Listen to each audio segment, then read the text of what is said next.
To Joan Rivers effortlessly roasting a self-righteous host. Your book, you're wearing a fur, and you knew that there would probably be animal rights. Are you wearing leather shoes? Yeah, shut up. I'm talking. Sorry. Are we serious?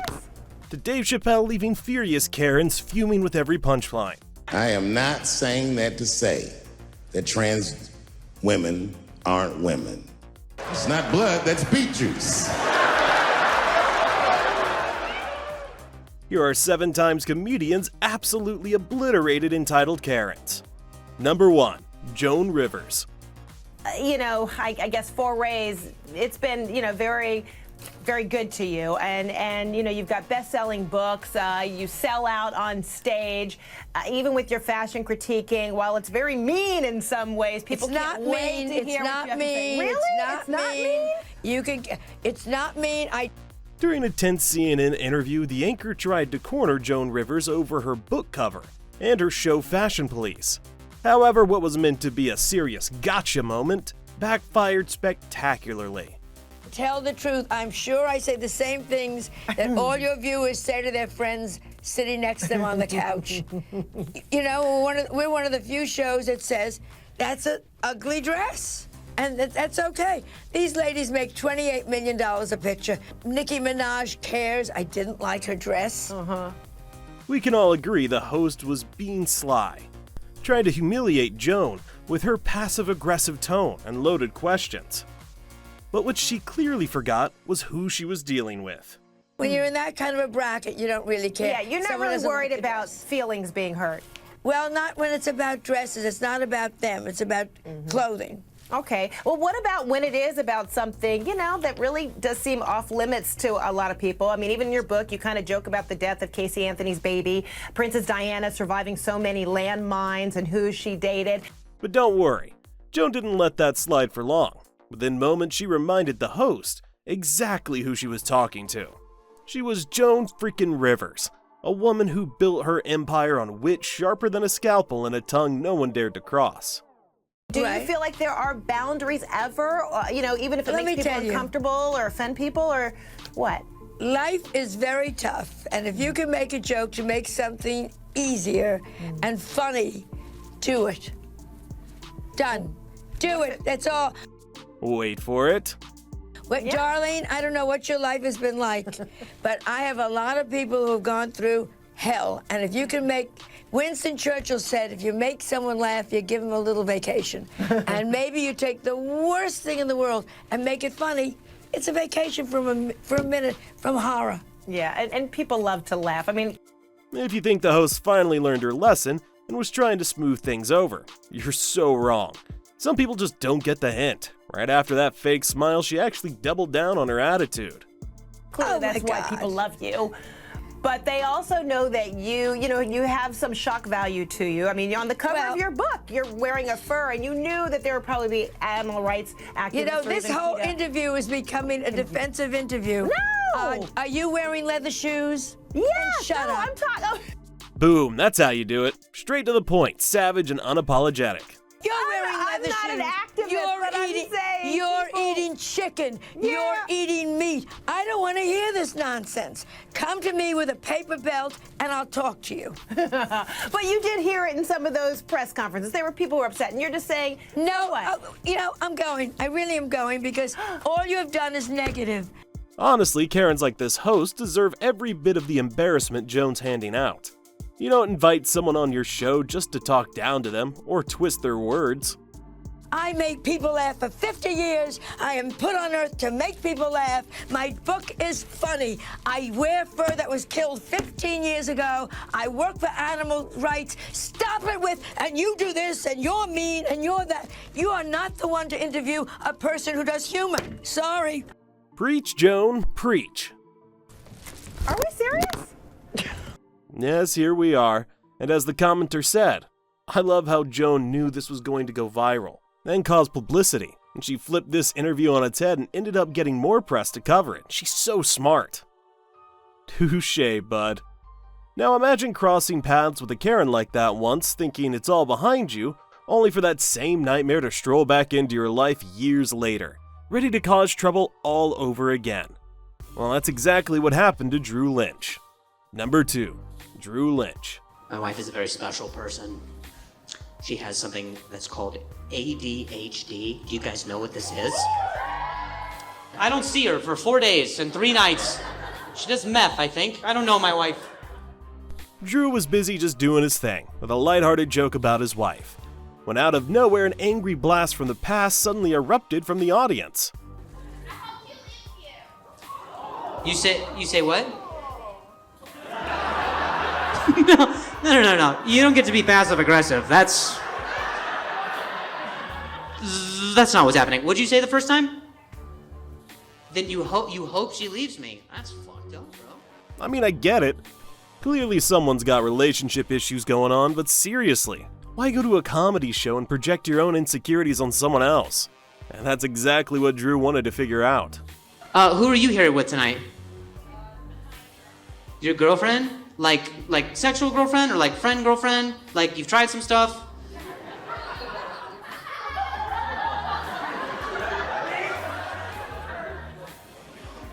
You say what? You went to high school with me. Wow, small world, huh? What a lovely way to reconnect. By shouting, you hope their wife leaves them. So heartwarming. But don't worry, folks, because when you mess with a comedian, you better be ready for combat. What's your name? Janelle? Okay, cool. What's your last name? Okay. You say what? You were in tech theater. Nice. Okay. Well, I don't remember you being such a bitch then.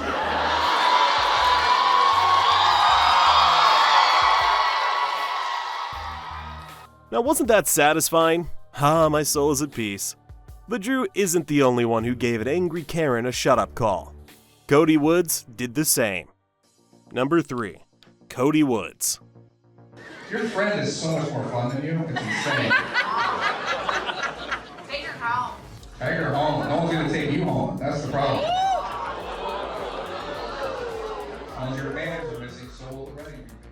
Stand-up shows are meant for laughter. That's literally the whole point. You've got to respect the craft and the performer. But if you're just gonna sit at the front table, eat like an animal, making loud noises, maybe find somewhere else to be. Has you done that? I can tell. You sound divorced.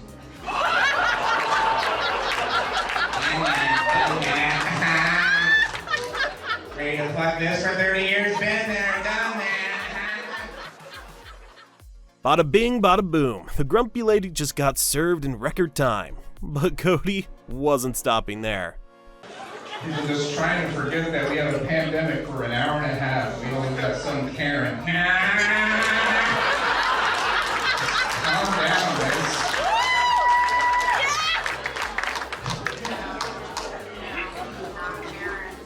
You're not Karen? What's your name? Gigi? Ugh, pretty sure that GG is 2 abbreviated letters short for Grumpzilla Grandma. Maybe you have like the shirt of a Gigi. It's very working the corner. Gigi, come here. Look for a chicken twister around the corner. You know what I'm saying? But what's her heckle? Chicken's good. All right, that's a little Christian Eagle bait. What do you think about these scissor sisters disrespecting the Lord? Now, you'd think a normal person would feel embarrassed and stop being a pain in the behind, right? But the thing is, Karens aren't normal people.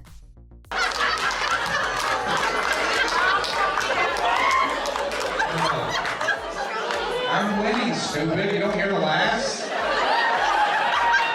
I thought you were a friend. I like your friend. People like her. Yeah. Do not take me down with her. Turns out the woman wasn't even alone. She had a friend with her, who was totally chill and just trying to enjoy the show. But sadly, our resident Karen was making things awkward for everyone, including her poor friend. You were just eating your food. That's how you don't enjoy a comedy show. You just eat the food. You don't have to fucking do an audible Yelp review. No. They just hate me and eat their fries. Say that to people. Just laugh, man. So become a queen. Just let it out. Clinking of forks, the attitude, and the non-stop noise, it was getting out of hand. By this point, Cody had officially had enough. And now, he was just obliterating her with no filters. We know you can't breathe. This shit sounds like a shit horn.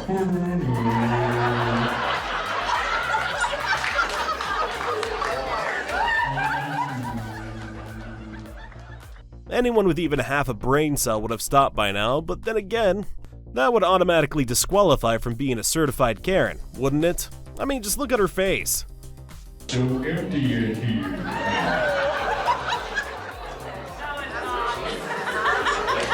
That's not how she gets around.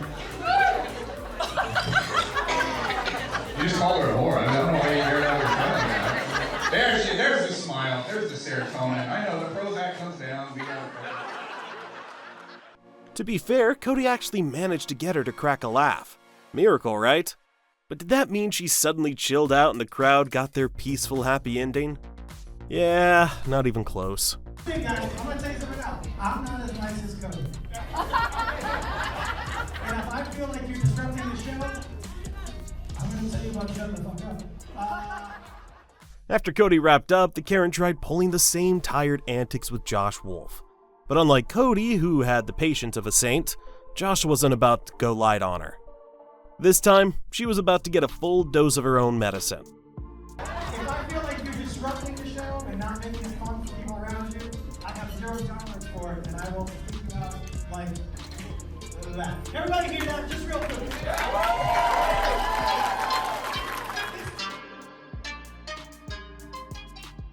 Oh, thank God.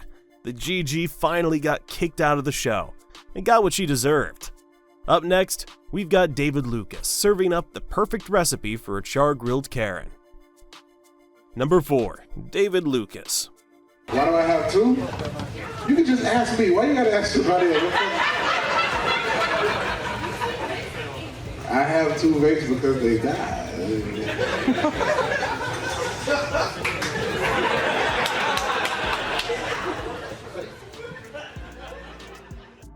It all went down at Side Splitters Comedy Club where David was in his element.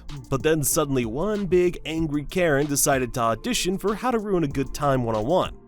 Apparently, seeing everyone vape twice was too much for her delicate sensibilities. She wants some attention. I mean, you know, David. Where your husband? I'm not trying to fuck you, lady. It's been a long time since I fucked a fat bitch. I ain't trying.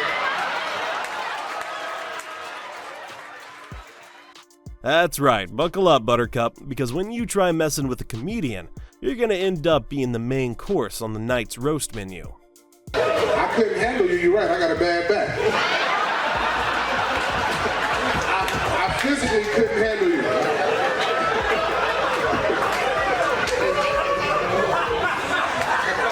Somebody needs 20 inches of dick to fuck you properly. Believe it or not, this was just the warm-up. You want to come to a joke? Get the fuck out of here, bro. Did your friends not tell you who I was?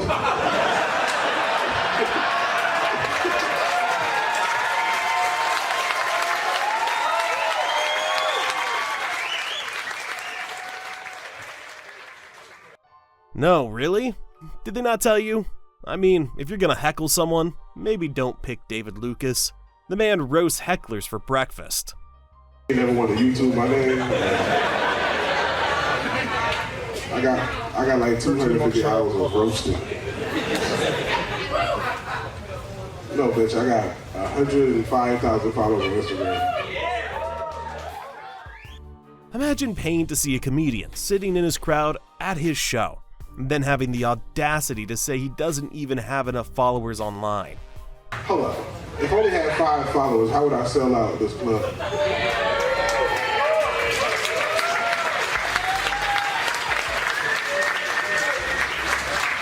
You see all these people that support me? Nah, bitch, shut up. Sheesh. Look around you. You're literally in the follower section yourself. You don't gotta tell me I'm amazing. I already know it. Joe Rogan's my friend.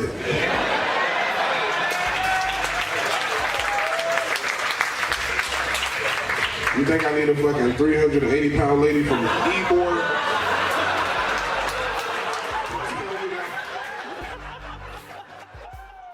And David was on fire. But our brave Karen wasn't ready to sip it anytime soon either. Body positive, fuck that shit, man. You can't just eat what you want and expect me not to notice, you know what I'm saying? What do you mean? Which one of your friends bought these tickets? You set this bitch up. I agree. On that note, here's a public service message, folks. If you have a buzzkill Barbara in your gang, maybe don't buy her a ticket to a comedy show next time. Hey, get this bitch out of here, man. I don't want to fucking see her face anymore, man. Get out of here, BT, get out. That's right, woman. Time for you to leave. Hopefully this lady remembers this humiliation for a good long while. But some people are simply beyond repair. Just like the biggest Karens to grace daytime TV, the host of The View, particularly Sunny Hostin. Number 5, Gutfeld. Today's video comes to us from Sunny Hostin. Sounds like a town. We're in sunny Hostin. She was on PBS's Finding Your Roots, a show dedicated to researching celebrity ancestry. For context, Sunny is a staunch supporter of reparations and has made a fortune spewing nonsense about white privilege and racial justice. Time and time again, people have tried knocking a little sense into Sunny and her views. But nope, radio silence upstairs. However, Gutfeld embarked on a whole different mission. Mission obliteration. She's not as oppressed as she claims she is. She's actually the descendant of slave owners from Europe. Here's how she took the news. Roll it.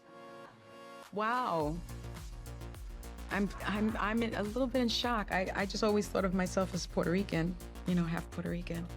I didn't think I was, Wait. What now? My family was originally from Spain and slaveholders. Yeah. So how are you feeling, my friend? I think it's actually pretty interesting that my husband and I have shared roots. Yeah. So I do appreciate that. And I think it's great for our children. Now, if it were anyone else in her place, she would have exploded with her usual bull, the classic mix of fake outrage and moral superiority. But it ain't that bright and sunny now, huh, Sunny? Mm-hmm. To know this information, I guess it's a fact of life that this is how some people made their living, on the backs of others. We all know how hard Sunny goes when she flips that K-mode switch. Full drama, zero logic, but guess what? It's reaping time. Fact of life. Interesting change of tune. For more, we go to our chief Sunny Hostin correspondent for a reaction.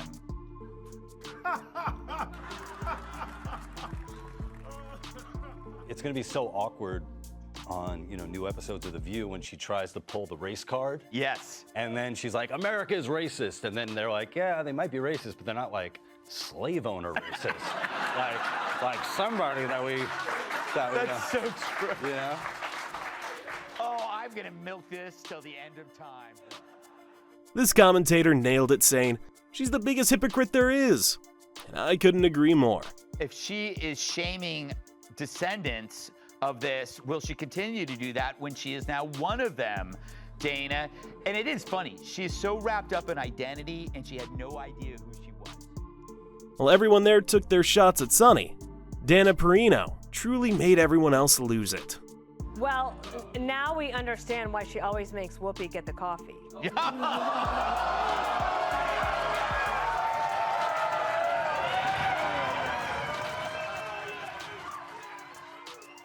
Whoa, brutal. Now it's time to meet the ultimate king of roasting woke Karens. The loved, the cherished, the absolute legend, Dave Chappelle. Number 6, Dave Chappelle. I am not saying that to say that trans women aren't women. I am just saying that those pussies that they got, you know what I mean? We all know how Dave's got mad love for the LGBTQ+ community, but let's be real, he's a comedian. Making jokes is his job. If you're easily offended, maybe don't come to his show and sit front row. Oops, sorry, scary, angry rainbow Karens.